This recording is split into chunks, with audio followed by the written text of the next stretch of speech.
All right, today we are diving into an amazing story of court intrigue, some seriously clever scheming, and a feast that was, well, never really a feast at all. Let's get into The Minister's Phantom Feast. So, at its core, this is a classic, right? It's this brilliant showdown between a super sharp wit and some next level greed, all happening in the dramatic world of a king's court. But really, it's also a story about reputation, how you build one and how fast it can all come crashing down.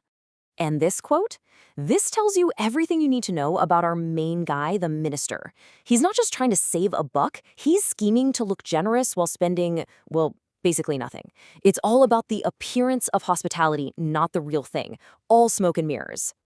So, where did this whole mess start? Well, it all kicks off when one person's genuine generosity puts our super stingy minister in a very, very public and uncomfortable spot.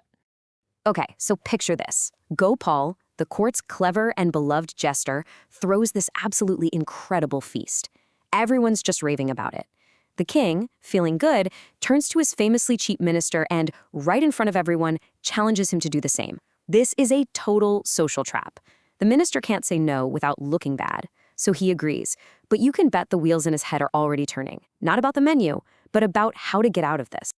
And that brings us to the minister's devious countermove. See, he can't spend the money, but he can't lose face either. So what does he do? He comes up with a truly sneaky plan, one that basically weaponizes psychology. His plan is actually kind of brilliant in how twisted it is. First, he makes this grand gesture, inviting the whole court for an all-day party. But here's the trick. He's gonna serve this special puffed rice that's been treated with a powder to, get this, expand in your stomach, literally tricking you into feeling full. Then, to sell the illusion, he'll cook fancy food just for the smell, making everyone think there's a huge banquet waiting. The goal? A huge win for his reputation, built on almost nothing. Now, in case you don't know, puffed rice, or miri, is a super light and cheap snack.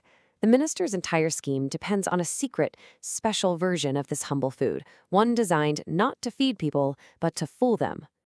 But while the minister is plotting, somebody's watching.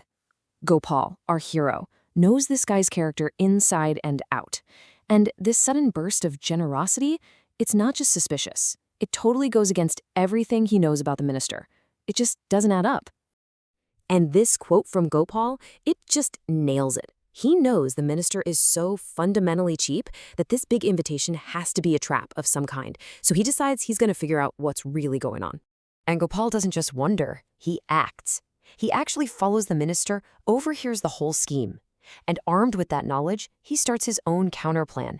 He goes to the royal scientists for a powerful digestive aid, and then, and this is a total masterstroke, he pre-arranges for a real feast to be delivered, all using the king's authority. And this is where you can really see the chess match play out. For every shady move the minister makes with his magic rice and fake smells, Gopal has an answer. Solid investigation, a scientific solution, and a real feast waiting in the wings. It is a true battle of wits. Okay, so this brings us to the climax, the main event, the feast itself. All the plans, all the secrets, they are all about to crash into each other in the most spectacular way. So the guests show up to the minister's house, but they've got a secret weapon. They've all taken that digestive powder from Gopal. This means the minister's trick won't work. And not only that, they've arrived hungrier than ever. And the result of that? The minister's entire supply of his trick-puffed rice, 5 whole sacks of it, is gone. Just like that. His entire master plan just vanished into thin air. This chart tells the whole story, doesn't it? The guests ate 100% of the cheap stuff, the puffed rice and coconuts. But the main course, the food that was just a smell, 0% eaten. Because it was never even there.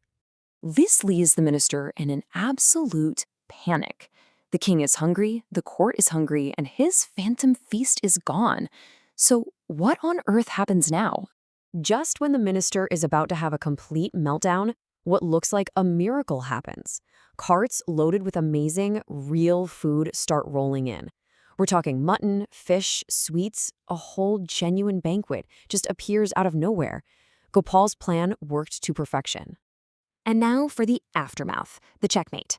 This is the moment the minister learns a very public and very, very expensive lesson about what real generosity looks like. Gopal finally reveals his hand. He explains he ordered all the food in the king's name. The king, furious about being tricked, declares that the minister is going to pay for the whole thing, right out of his future salary. The schemer has officially been out-schemed. And here it is, the moment of total defeat. He admits it. He thought he was the smartest guy in the room, but he was outplayed from the very beginning. His attempt to save a little money didn't just fail, it ended up costing him a fortune in both money and respect. So, in the end, the court gets that amazing feast they were promised. But they're not toasting the minister. No, they're celebrating Gopal's wisdom and the simple fact that what's real will always, always beat an illusion. And this whole story leaves us with a pretty interesting question, doesn't it? The minister's plan wasn't just about being cheap. It was a huge gamble with his reputation. He bet that the illusion of generosity was just as good as the real thing, and he lost, big time. It really makes you think, where is that line between being smart with your money and being foolish with what really matters?